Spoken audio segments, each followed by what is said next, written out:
जुल्फिकार अली भुट्टो 1928 में विशेषाधिकार और प्रभाव की दुनिया में पैदा हुए थे। उनका परिवार सिंध में एक अमीर और शक्तिशाली जमींदार परिवार था, एक ऐसा क्षेत्र जो बाद में पाकिस्तान का हिस्सा बन जाएगा। अपने शुरुआती दिनों से ही वह राजनीति और सत्ता से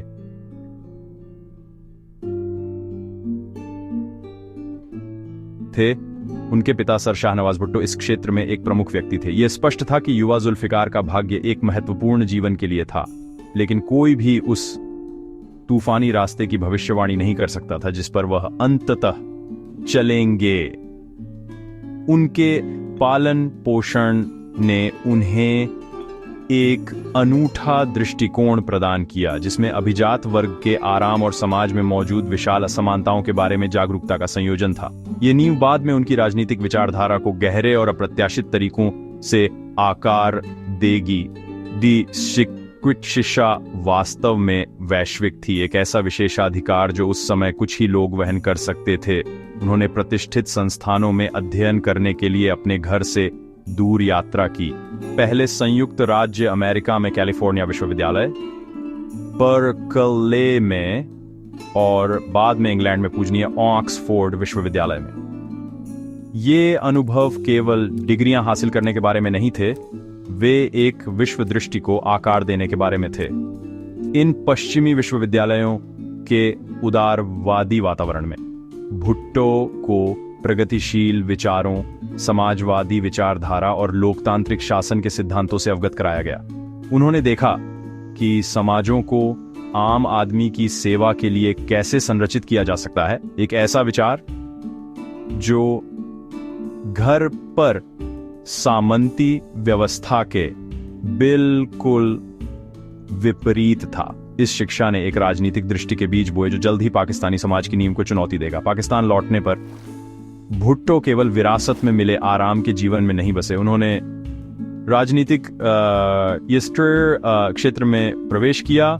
शुरू में सैन्य शासन के तहत विभिन्न कैबिनेट पदों पर कार्य किया। हालांकि वह सत्तावादी शासन से मोहभंग हो गए, ये महसूस करते हुए कि यह आम पाकिस्तानी की जरूरतों और आकांक्षाओं से कटा हुआ था। उन्होंने एक ऐसा देश देखा जहां एक छोटा सा अभिजात वर्ग, सैन्य जनरल, शक्तिशाली उद्योगपति और सामंती जमींदार सारी शक्ति रखते थे, जबकि आबादी का एक बड़ा हिस्सा बुनियादी जरूरतों के लिए संघर्ष कर रहा था। यह बढ़ती असंतोष केवल एक राजनीतिक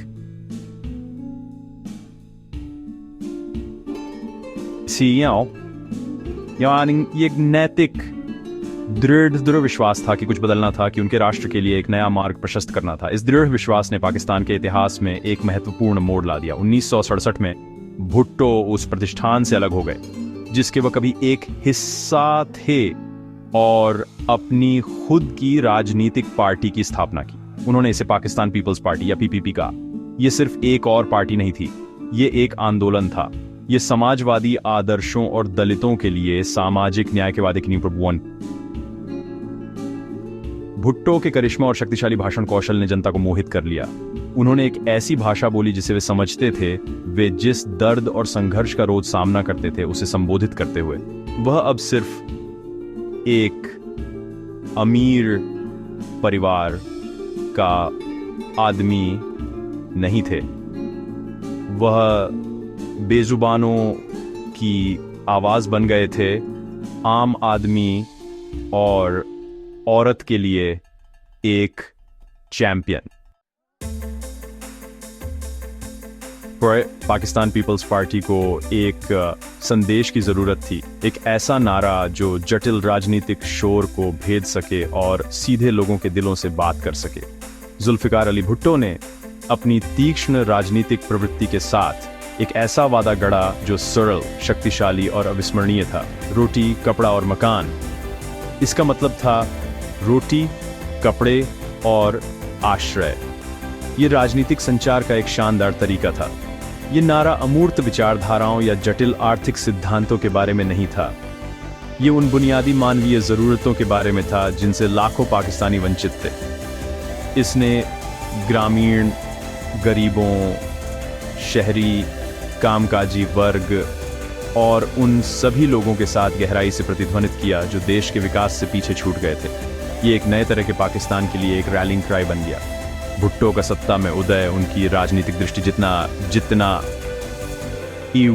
नाकर ताकर्ट्स दे एंड थ्वाट्स सो वो 1971 में पाकिस्तान के पहले लोकतांत्रिक रूप से चुने गए प्रधानमंत्री बने। एक ऐसे राष्ट्र की बागडोर संभाली जो बांग्लादेश के निर्माण के कारण हुए युद्ध में अपनी हार के बाद टूट चुका था और डिमोरलाइज्ड था।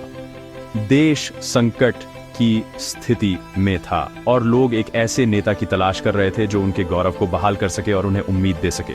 भुट्टो ने आत्मविश्वास और बदलाव के लिए एक स्पष्ट एजेंडा के साथ इस खालीपन में कदम रखा। उनकी सरकार पुरानी व्यवस्था के लिए एक सीधी चुनौती थी। उनका लक्ष्य उन सत्ता संरचनाओं को खत्म करना था जिन्होंने पीढ़ियों से कुछ ही लोगों के हाथों में धन और प्रभाव केंद्रित कर रखा था। प्रधानमंत्री के रूप में भुट्टो ने सुधारों का एक महत्वाकांक्षी और विवादास्पद कार्यक्रम शुरू किया। उन्होंने बैंकिंग, बीमा और विनिर्माण सहित प्रमुख उद्योगों का राष्ट्रीयकरण किया, उन्हें राज्य नियंत्रण में रखा। लक्ष्य यह सुनिश्चित करना था कि इन प्रमुख क्षेत्रों से होने वाला लाभ केवल कुछ धनी परिवारों के बजाय पूरे राष्ट्र को लाभान्वित करे। उन्होंने भूमि सुधार भी पेश किए जिसका लक्ष्य गरीब भूमिहीन किसानों को भूमि वितरित करके बड़े सामंती जमींदारों की पकड़ को तोड़ना था। ये नीतियां कट्टरपंथी थीं और उन्होंने शक्तिशाली दुश्मन बनाए। औद्योगिक दिग्गज और जमींदार अभिजात वर्ग जिन्होंने अपनी संपत्ति और शक्ति को खतरे में देखा, भुट्टो को वह तीव्र शत्रुता के साथ देखने लगे। विरोध के बावजूद भुट्टो की पॉपुलिस्ट नीतियों ने उन्हें जनता के बीच अपार लोकप्रियता दिलाई। उन्हें एक ऐसे नेता के रूप में देखा गया जो वास्तव में गरीबों और हाशिए पर पड़े लोगों के लिए लड़ रहा था। उनकी शैली एक करिश्माई लोक पुरुष की थी जो अक्सर भावुक भाषणों और आत्मविश्वासपूर्ण व्यवहार के माध्यम से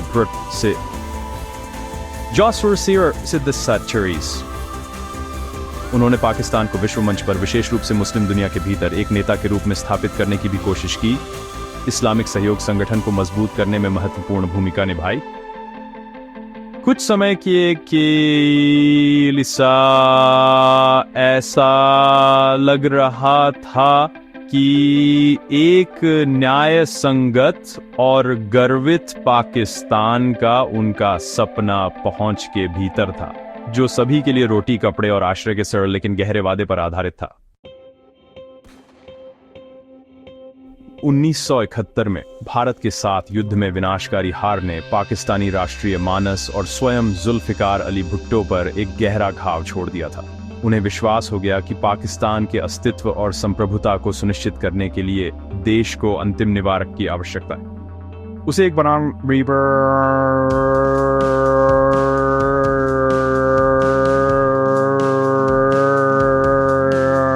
इस दृढ़ विश्वास ने उन्हें पाकिस्तान के इतिहास में सबसे महत्वपूर्ण निर्णयों में से एक लेने के लिए प्रेरित किया। उन्होंने प्रसिद्ध रूप से घोषणा की, हम घास खाएंगे, भले ही भूखे रहें, लेकिन हम अपना एक हासिल करेंगे।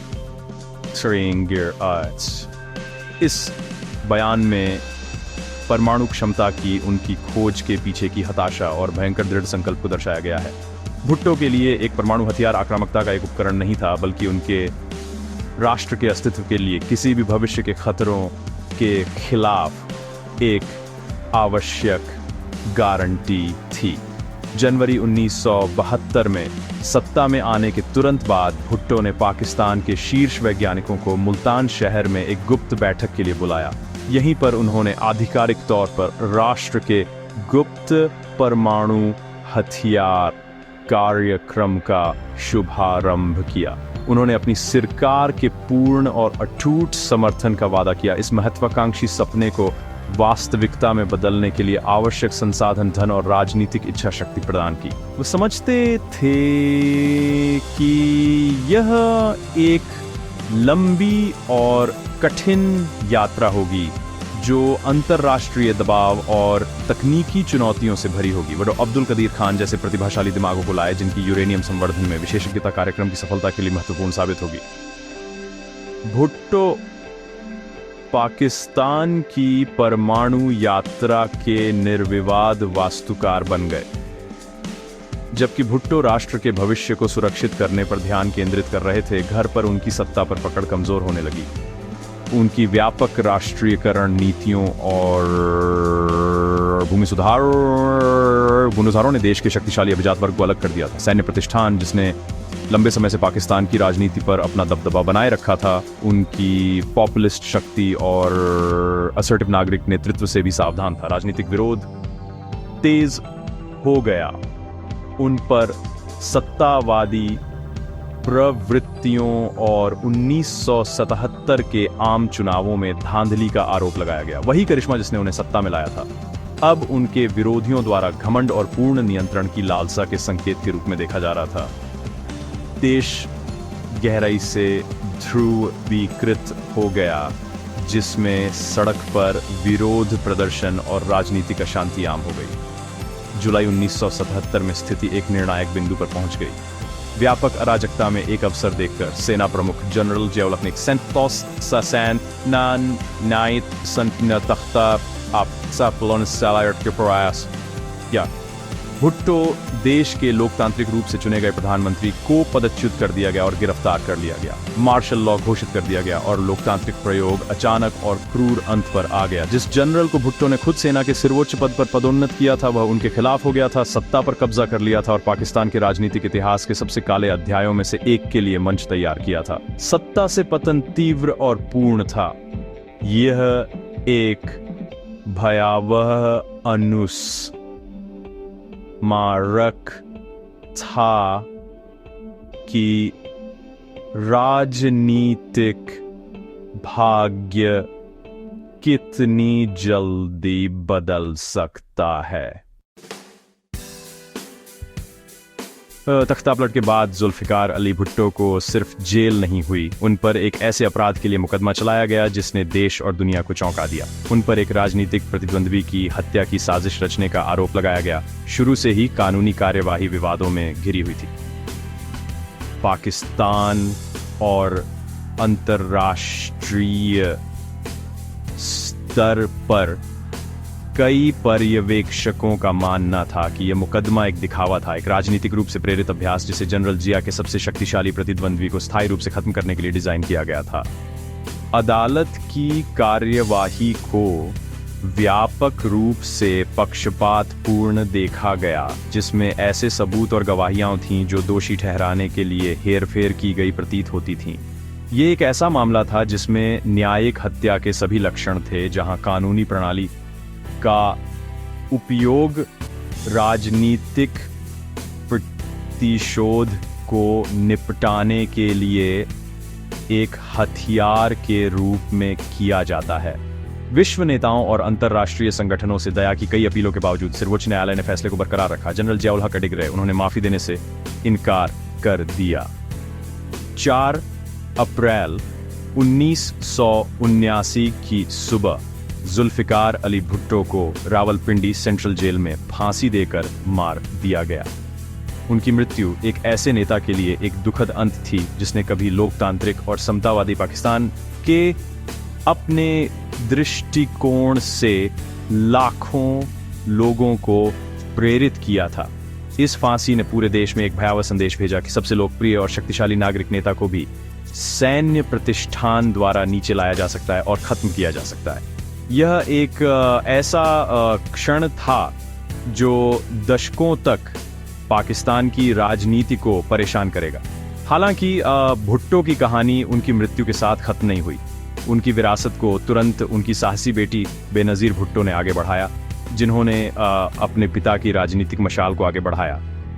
उन्होंने सैन्य तानाशाही के खिलाफ संघर्ष के वर्षों के माध्यम से पाकिस्तान पीपल्स पार्टी का नेतृत्व किया और अंततः एक मुस्लिम देश की प्रधानमंत्री के रूप में चुनी जाने वाली पहली महिला बनी। भुट्टो का नाम पाकिस्तान में लोकतंत्र की लड़ाई का पर्याय बन गया। आज उनके पोते बिलावल भुट्टो जरदारी पीपीपी का नेतृत्व करना जारी रखते हैं, यह सुनिश्चित करते हुए कि परिवार का राजनीतिक प्रभाव बना रहे। भुट्टो को सिर्फ प्रधानमंत्री के रूप में ही नहीं बल्कि लोकतंत्र के शहीद के रूप में भी याद किया जाता है। अपनी फांसी के दशकों बाद जुल्फिकार अली भुट्टो पाकिस्तान में एक शक्तिशाली और विवादास्पद व्यक्ति बने हुए हैं। उनके समर्थकों के लिए वह एक नायक हैं जिन्होंने गरीबों को आवाज़ दी, शक्तिशाली लोगों के सामने खड़े हुए और पाकिस्तान को एक परमाणु शक्ति बनाया। 2025 में कई लोगों द्वारा ऐतिहासिक सुलह के एक जटिल कार्य के रूप में देखे गए एक कदम में पाकिस्तानी राज्य ने उन्हें मरणोपरांत निशान-ए-पाकिस्तान, अपना सर्वोच्च नागरिक सम्मान प्रदान किया। ये मान्यता एक राज्य तंत्र से आ रही है जिसने कभी उन्हें दोषी ठहराया था, उनके अमिट प्रभाव को उजागर करती है। उनका जीवन उनके उल्कापिंड के उदय से लेकर उनके दुखद पतन तक सत्ता, न्याय और लोकतंत्र के लिए अथक संघर्ष के बारे में एक शक्तिशाली और चेतावनीपूर्ण कहानी के रूप में कार्य करता है।